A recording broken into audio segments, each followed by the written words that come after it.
Yes, it is very broken right now. The main break, I believe, is simply the influence of money. It just astonishes me that when a representative from the National Science Foundation comes down to visit us, we cannot buy her dinner. We cannot buy her a cup of coffee, because that might influence her decision. That's great. But if I want to give thousands and thousands of dollars to a congressman, no problem. I can give as much as I want. Obviously, there are limits. Of course, if I bundle things together, basically $9,000 per couple we can give now. So from what I hear from politicians and from people who work with politicians, they have to spend most of their effort really is from fundraising and pleasing donors. That means it's broken. So I think we desperately need to have massive public financing, reduce the cap on donations to something like $200 per person. There is no reason a person should get access to a politician because they give them money. That's broken.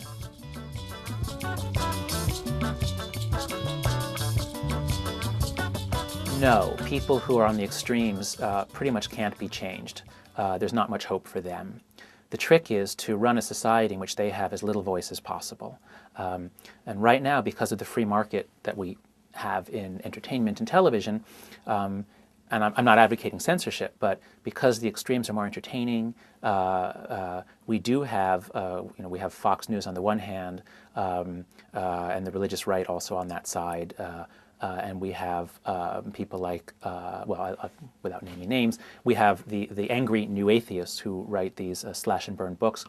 If you read those books, while they talk as though they're scientists, they are so focused on using reasoning to reach the conclusion they are committed to. This I do not think is helpful. The very nature of our tribalism is such that we, when attacked, we rally the troops, and we're really good at intergroup competition.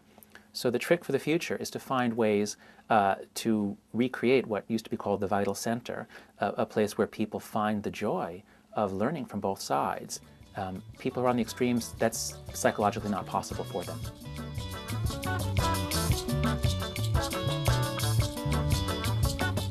I'm both optimistic and pessimistic. I'm pessimistic in that I think some terrible things are almost certain to happen. I think that we will see a nuclear bomb go off in a city somewhere in the world in the next 20 years.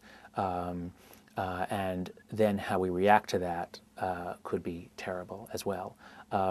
So I think that it's going to be something of a roller coaster, and in part that's because of the diffusion of technology and the ease with which anyone with a grudge can now be very powerful.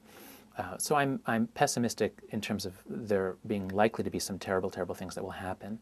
I am optimistic that the effects of the 1960s will soon wear off. That is, the moral radicalization of the left and right, I think, is coming to an end. And I am hopeful that we will begin to understand each other better, to respect each other more, and to create a society that draws on the wisdom of both sides. I'm also humbled by the fact that it's almost impossible to predict anything. So whether I'm optimistic or pessimistic, I kind of console myself with the thought that things will change and we cannot predict what will happen. I can't make a prediction.